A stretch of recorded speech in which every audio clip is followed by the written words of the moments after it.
It is like my favorite clapback, so it's very fitting that it's my first hater comment that I get. But what I don't hate is this candle, and it's almost out. My favorite candle. Hello, my name is Barry, and this is my bed. Do you have chronic bed rot? Welcome!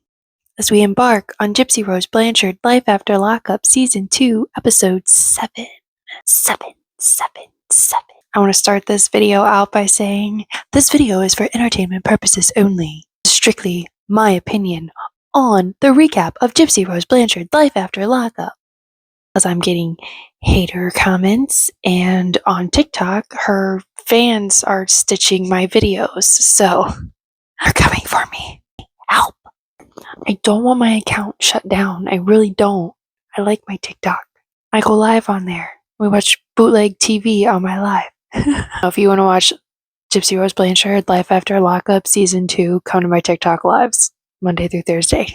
But cheers to getting my name out there. We didn't get to see Ryan all last episode, so this whole episode will be about Ryan, and it's going to start out with Ryan and his TikTok live, and he's talking about how the divorce is going to be final on December 9th. She dyed her hair back to a brunette. Gypsy's beautiful as a brunette.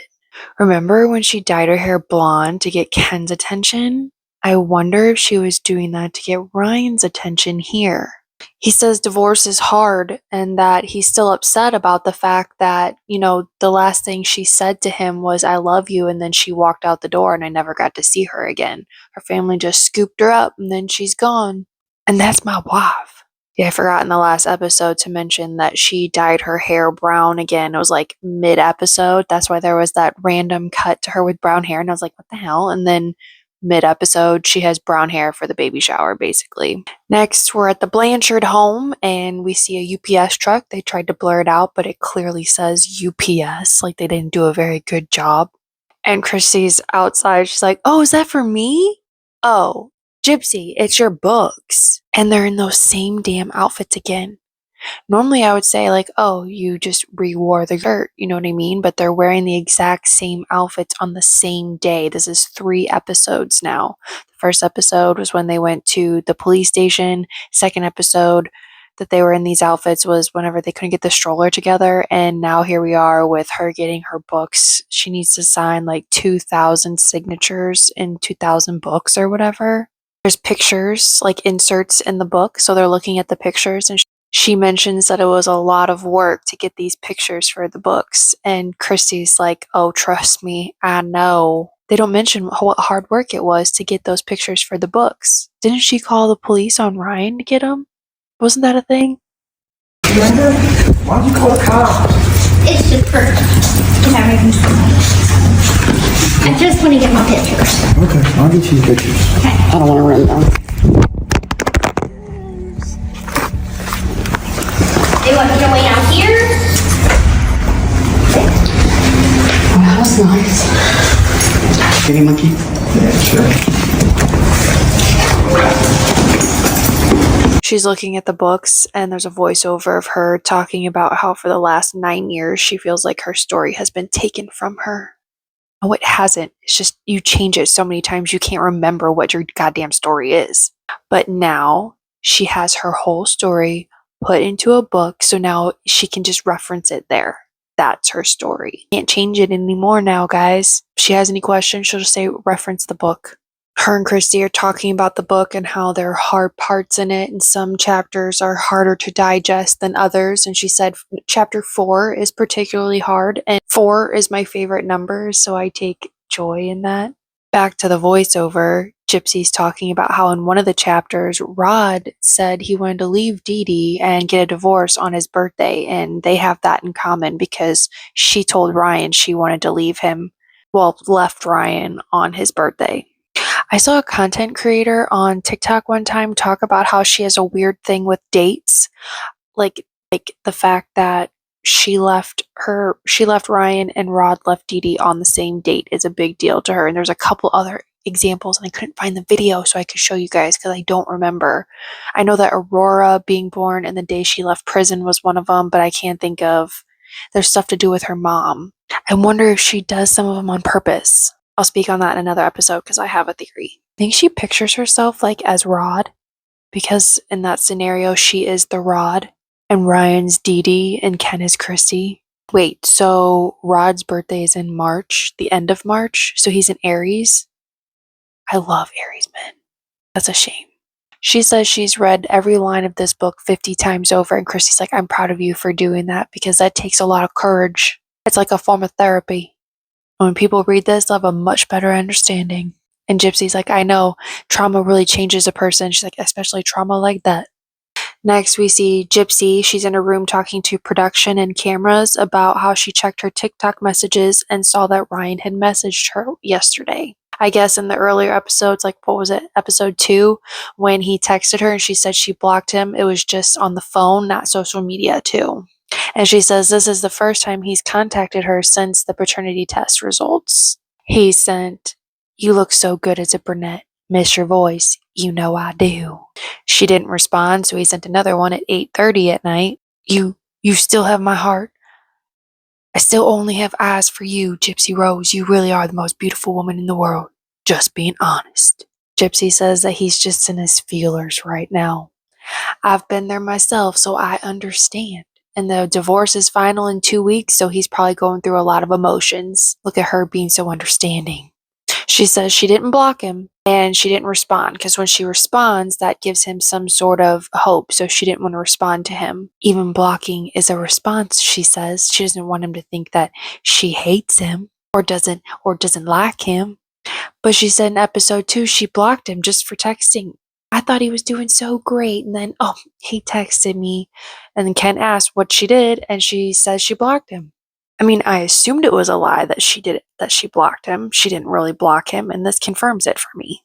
I bet you she doesn't even remember saying that she blocked him. But that's why he's reaching out on TikTok instead of like through text message. You've already given him the impression that you hate him and you're mad at him, right? Then it cuts to Christy showing Rod the text messages because she showed Christy. You look so good as a brunette. Miss your voice. My first reaction was, what a douche. What a douche. Rod says that maybe he hears the rumors and thinks that it's not all sunshine and rainbows over here. Maybe things with Ken aren't that great, so there's a chance. And Rod's kind of siding with him and saying it's probably hard for him with all of this right in his face. You know, I felt bad for him. I wouldn't call him a douche about it. You know, I felt like here's a guy that put in a lot of his time and emotions, made commitments, sacrificed, thought he had a great thing, and it just crumbled in front of him. Christy's like, well, he tells people that we don't allow her to talk to him. She's like, oh, whatever. He's like, there's not very many rules over here. Well, there should be because the girl's on parole. And she's like, he could come here and talk to her, but were you here? And he's like, why do I gotta be here? She's like, to control my mouth. And I knew it. He controls her. He trained her well. They both chuckled at that. I bet you he got tired of being interrupted by her. I mean, she still does it. For her to reply back and for him to tell everybody on TikTok that she replied back, that's my opinion, because he likes to brag about it. So in episode 2, Ryan messaged her and her response was block. Okay? And here, she doesn't respond. So according to everybody in this scenario, she doesn't respond. Okay? So why would Ryan have a chance to brag about her responding? Wouldn't she say he's lying about her responding? No, he's bragging about her responding because she actually does it. She's trying to act like she doesn't. That's the whole problem. Just own it, bitch. Christy's like, he probably thinks that if he sees her, that she'll change her mind. Like, Lord, she's having a baby with somebody else.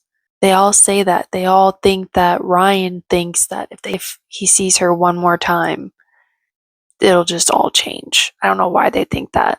Because they've said it before in the first season. See, she has a message from Ryan Anderson. There is a reason I'm sharing these messages, and I just want to make it very clear that it's not to hurt Ryan. People have been on Gypsy's ass about leaving Ryan alone, as if she's the one trying to get in touch with him, messaging him, texting him, calling him, when that is simply not true. She made a point to say it was 18 hours ago, so she took no time waiting to post this. Bree says that it's Ryan who's keeping himself from moving on, not Gypsy. Everyone thinks it's Gypsy, but it's not, guys. God. Get it right. Get it right. Get it right. They show a bunch of content creators talking about Bree's video. They're all like, Gypsy had Bree make this video, so Bree talks for Gypsy now. And production straight up asked Gypsy why did she have Bree post it instead of her just posting it for herself. I couldn't do it myself. If I did it myself, then he would get the message that I'm trying to hurt him, and that's not what I'm trying to do. And they're like, well, what's the message then? I in no way want to prevent his healing process, but I don't want to be with him, and that's definite. That's the message. Why couldn't you just text that to him when he texted you saying how beautiful you are? She just wanted to embarrass him. That's what it was about. Because I personally think, in my opinion, she wanted to get this out first because she had a plan to meet up with Ryan. She wanted to. We get to it, okay? She wants to meet up with Ryan. It comes out, they play it out like it's, it comes from this, but I think that was her whole plan. She wanted to ask him to meet up, but she didn't want him to be able to use that in his lives and say, she's asking to see me, blah, blah, blah, blah. So, as soon as he messaged her, she ran with it.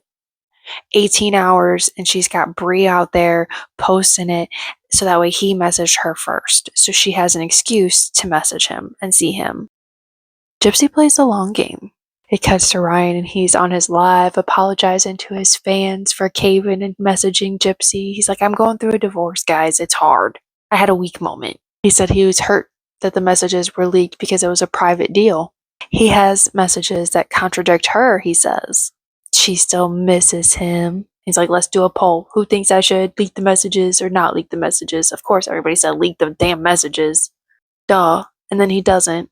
And he doesn't leak them, which is why I think production likes Ryan, because he's not ruining the show.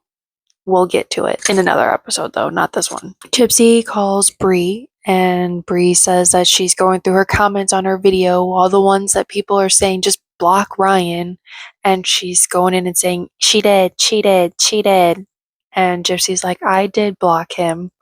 Okay, so what was your whole spiel like 5 minutes ago in the episode about how you're not going to block him because you don't want to hurt him or make him think that you're mad at him? She says people are accusing her of going tit for tat. She's like, he messaged me. And he's the one that did a live still talking about me. I set my boundaries and he went over them. I don't want him to be mad at me or hate me or be mad at you for posting the messages. I just want him to get the point why. Yes, we're exes, but can't we just be civil exes? People are civil exes everywhere, which confuses me. All this man did was tell you how beautiful you are. He loves your brunette hair, and he'll always love you and your creepy ass little voice. And you basically started a social media war with him by doxing him and putting his messages online. You didn't do it personally, but you had somebody do it, which is very Charles Manson behavior. Cult leader, gonna be a cult leader. He's messaging me, see. It's not me, it's him. Why can't we just be civil? She makes no sense. This lady's crazy. Bree's like, well, maybe there would be a time before the divorce where you guys could have a civil conversation. She's like, not before the divorce. This man will have too much hope that we'll get back together. It has to be after the divorce is final. He's going to think he can get me back. Why is she so scared to see him before? Will it work? Will he get her back? And then it's kind of like Bree gives her the idea to meet up after the divorce on this phone call. So, I don't know. We go to another scene, and Gypsy says that she's generally pretty impulsive. She admits to being impulsive. That's new since season 1. She says she started taking a different route. She starts getting people's opinions. So Gypsy started doing her own poll. She took one out of Ryan's book there. Let's do a poll, guys. She's like, all right, Dad, I meet up with Ryan or not meet up with Ryan? Mia says it's not a good idea.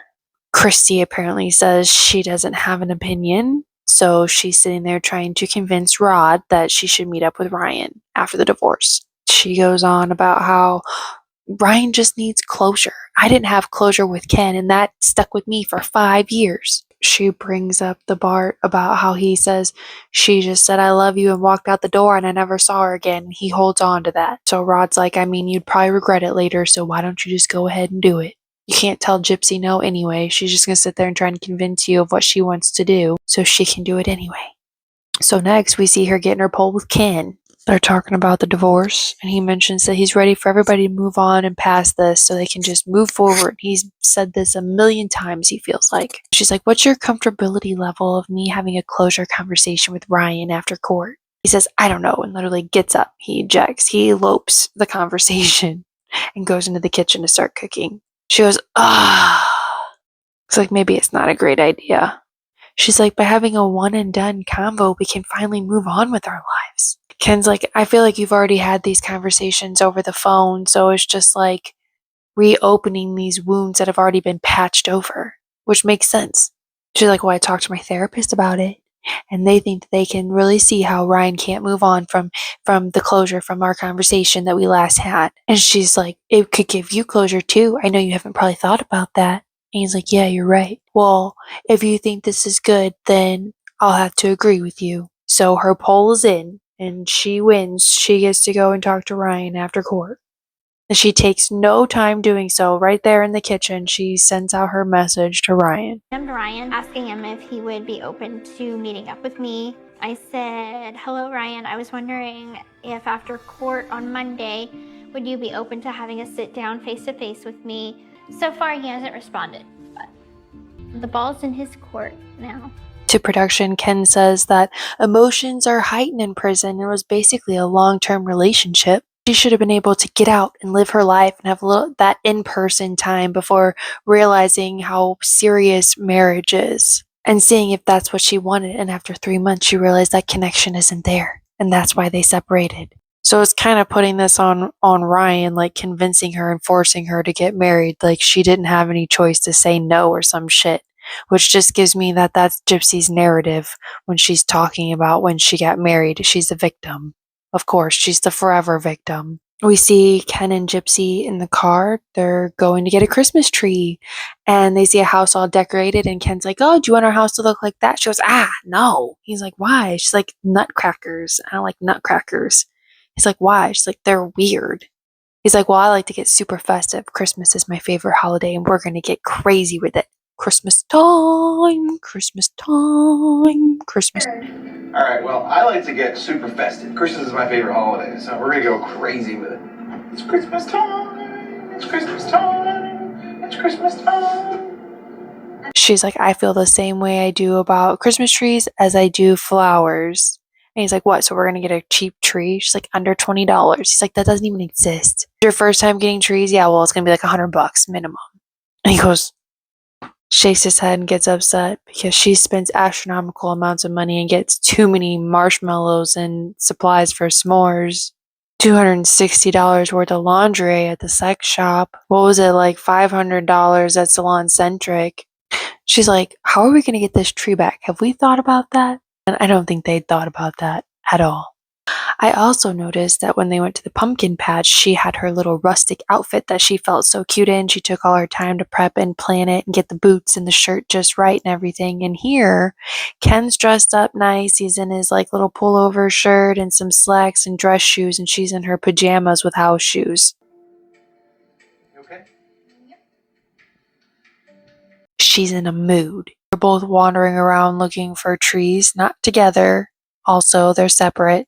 They have a voiceover while they're looking at the trees of her talking about how she still hasn't got a message from Ryan. And she thinks that an apology is owed to him because she wasn't a good wife. And this could help her live with herself. She's made a lot of mistakes and regrets. And if she can choose to amend one of them, then she's going to. So this is all for her, really. It's going to make her feel better. And I think it's a major clue that production put this voiceover of this topic in while they're walking around looking at the trees. Like, this is why she's in such a mood right now, because she's thinking about how Ryan hasn't messaged her back yet. This is what's on her mind. Ken's found the tree. This is the holy grail of trees. It's great. It's a perfect height. It's got depth. Smell it. And she's like, it's kind of fat bottom. He's like, it's supposed to. She's always got something to say. She's always got something to say. She's like, I'm not going to lie. They all look the same to me. He's like, well, if they all look the same to you, then I'm just going to pick one. He's like, I'm going to go with the Holy Grail. Sorry, this is a new day. I get really sleepy after I took my meds when I was recording. And now we're on a different day. I've had coffee. What was that?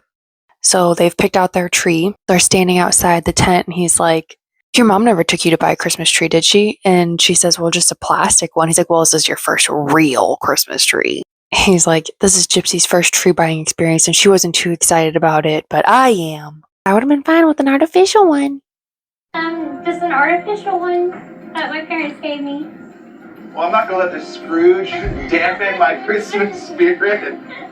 Okay, I'm sorry I took you on this adventure and you had such a terrible time. Okay, alright. We'll see. We'll see what? They are so awkward. And she seemed kind of annoyed with him pushing the real Christmas tree whole spiel. I'm the same way. Like, I grew up with artificial Christmas trees, and to me, that's a real Christmas tree. I get that it's not real, but to me, it was a real Christmas tree growing up. So that's good enough for me. And I hate siding with Gypsy. They definitely didn't come prepared with how they were going to bring their Christmas tree home. When driving there, the Jeep was normal. And then you see them get out, and he's like, is anything wrong? She's like, yep. That scene, it looks like the top down on the Jeep for the tree, to put the tree in there and have it hanging out or something. You know, you see Christmas decor that looks with the truck with the tree hanging out of it. They didn't bring any straps or nothing like that. So you see them leaving and they're driving away, and it looks like the windows are off. Like, I don't know how a Jeep works, but the hatch is off and they just have a top on and the tree's on strap with string. I guess they gave him string at the Christmas tree place. Next, we see Ryan, and he's about to give Pixie a bath, and it is Ron and Gypsy still on it. That's still your mama.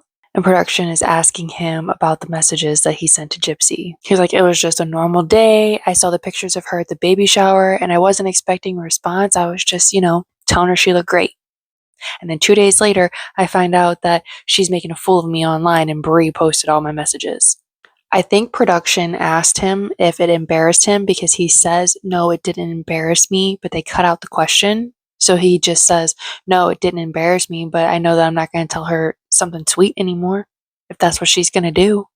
She reached out to him on a Wednesday night. He was still hurt by her releasing the messages, so he didn't want to read it.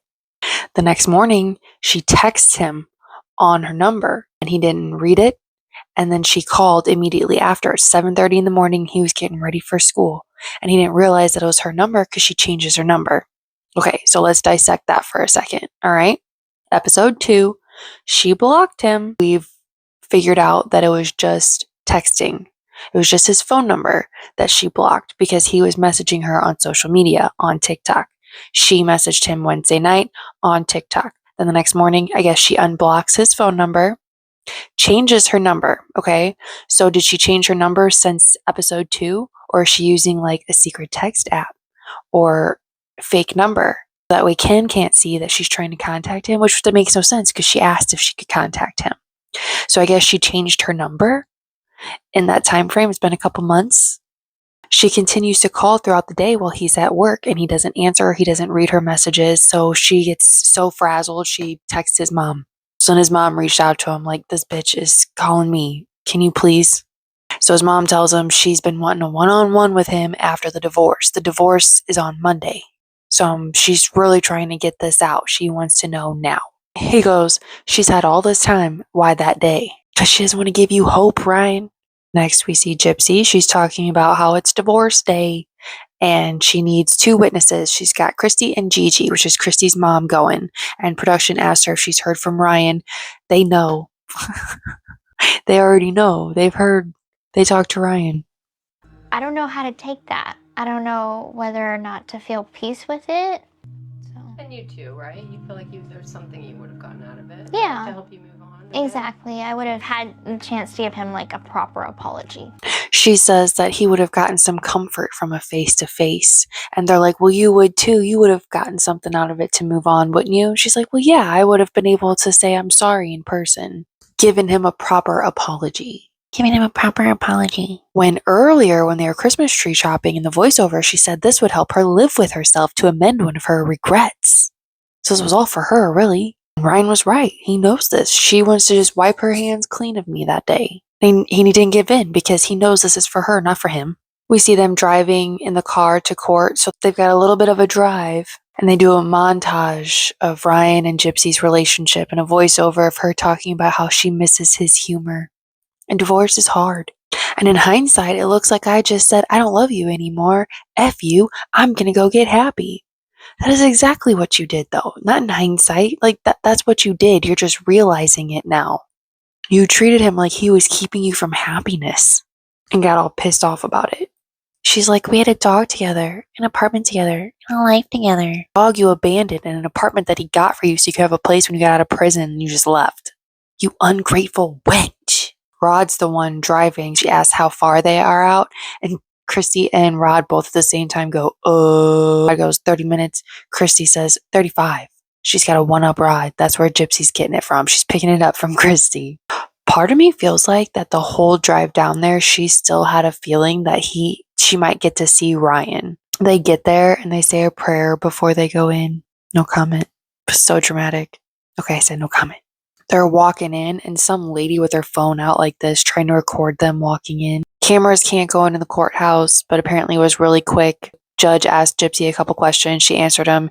Christy and Gigi repeated it. It was over. That was it. Simple. And they come out and there's paparazzi there taking pictures of them. She's got her coat over her head, walking. Christy's directing her and Rod's driving circles trying to get a spot to get him, like the paparazzi's in the way or something. And Christy's yelling at him, like, hey, enough. He's like, I just want a couple pictures. She's like, you got a couple. He's probably like, you called me. What the fuck? In a voiceover, Christy's like, they were right up in her face and she's pregnant. Once the divorce is out, it's public record. So these people are just sitting around on the local marriage divorce bracket waiting to see when somebody gets divorced. Nobody was watching that for the second that divorce was up, and then they were there to they had a heads up that today was divorce day and they were there before she was let out. That's what happened. Y'all called them. They get in the car and Gigi asks if she's still kicking, talking about Aurora. So Gypsy upped the ante by telling everybody Aurora's upset now. I wonder how often she uses that on everybody. Ryan chose to waive his rights to attend court. I'm just kind of shocked. I thought he would have wanted to see me one last time. She's all butthurt Ryan didn't show up. That's why her stomach really hurts. Not Aurora kicking. She says she's shocked that Ryan didn't want to see her after court. He waived his rights and didn't even show up. She's apologized to him over the phone and through text, but she was really hoping to do it in person. But now she's got to prioritize her baby in the future. Next, we see Christy and Gypsy after the divorce. After the divorce court, they're at home relaxing, and Christy's messing with a garland, Christmas garland, talking about how she's surprised that Ryan didn't want to see Gypsy. If I would have seen him, I wouldn't have said anything hateful. I just would have said, you're not blocked on my phone. You don't need to go on TikTok talking about me. You just say it to me. Call me. Gypsy goes, makes a noise because she's been scrolling on her phone. All right. And then Christy goes, what? What? All right. I'm going to play this clip because I'm not going to be able to act this out. It was so fake. I don't even know how to describe it, honestly. Like, the acting is horrible. But basically, set the scene. They're there just sitting, talking to production, and Gypsy sees something on her phone, shows Christy, and she's shocked by it. Okay? What? What?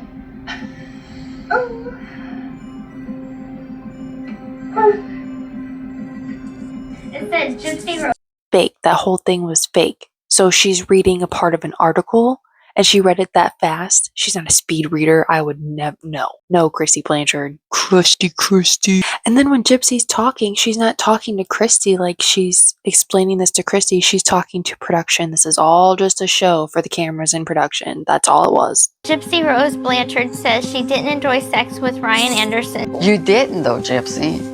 But I didn't expect her to put that in the article. She's like, that's not what the article was even supposed to be about. And then she starts to spin this narrative that what she said was, so what had happened was, I was talking about my mental blocks. Just because I consummated my marriage when I got out of prison doesn't mean that I enjoyed sex. Despite the D was fire, it makes us all about her trauma and her mental blocks. But what was really in the article was a little different. A little more mean. And Kirsty goes, well, all I gotta say is, karma's a bitch. And when she says that, Gypsy's like nervously laughing, saying, I thought it was off record. Well, this day just took a turn. You're a free woman-ish. Why is that so weird? No, it just doesn't make sense. I mean, you're legally single. Okay, in that case, I'm going to hit up bourbon tonight. No, I'm just kidding. I feel like you're in a mood today. Doesn't make sense. And whenever he said, well, legally you are, she goes, okay. Like, she's saying, like, I get it, but I don't think she gets it. She's never had to file taxes in her damn life. She does not know what he's talking about when he explains to her that on her tax form she is single now. She thinks, oh, well, you're not going to marry me, so guess I can go hit up bourbon tonight. Hit up bourbon tonight. Well, you're in a mood today. I was in a mood last night. Then she starts to talk about the article. Well, I sent it to you. But anyway, it says that Ryan, I didn't enjoy sex with Ryan. And that's not that's not the context it was in. It was supposed to be an interview about the book. At first, I was embarrassed. And then I'm like, oh gosh, it's coming out on the day of the divorce. It's hidden below the belt. And it looks like I'm just shit talking Ryan when I wasn't. We'll hear about that later, Gypshit. And she says there are more things that will come out in the future from when she got pissed off or annoyed with him. From when I got frustrated. I let that anger out. And he just puts on this whole spiel where he kind of repeats the same sentence in different ways over and over again. He's like, well, all I can do is just be here for you. There's nothing I can do. You have someone to talk to and get through this. We just got to get through this. In an interview with production, he says, it just looks like she's trash talking her ex-husband when Gypsy's not like that. Yes, she is. She's literally an internet bully. What are you talking about? Dang, her henchman Bree gets all her accounts deleted for harassing people. She literally made a video of herself drunk on parole at Jazz Fest saying, get a therapist. Bullying. And then try to make a video about cyberbullying. Like, you psychotic little... So this is all just her little twist of words that she's giving to the people who pay her bills. Production. Next, we see Ryan after the divorce. He says he didn't want to see Gypsy because he wanted to deal with his own feelings and his own closure of his things that day. And that night, he saw the article. I didn't have to show up for court. I was thinking she's going to wipe her hands with me after meeting me, so I did not want to see her that moment. Apparently, she said that sex wasn't good with Ryan, but with Ken, he fills all those voids and sexual needs. And Ryan's not attractive.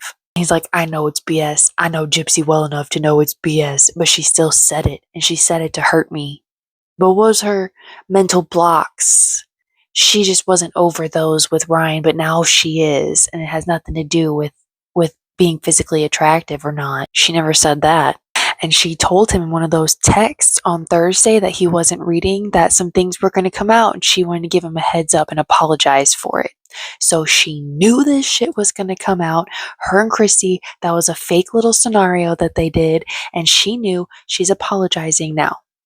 She apologized before it even came out. She tells him she said those things because she was mad at him about his paternity test video. But I thought it was about mental blocks, Gypsy, in the book. Not about hurting Ryan's feelings and just lashing out and being a fucking bully. Heartless wench. They do another little montage of Ryan and Gypsy and how their relationship ended. A little bit of a flashback there. It's a voiceover of Ryan saying, yeah, well, they say time heals all wounds, but I think that time just helps you accept wounds. He's just not over it. He's not over this, basically. And they ask him how come he's not done. He's like, I am done. Why do you think I don't respond to her texts? I still love her. I'm always going to love her. Then you're not done, Ryan. Then you're not done. So something's not clicking. And that's how the episode ends, y'all. Woo!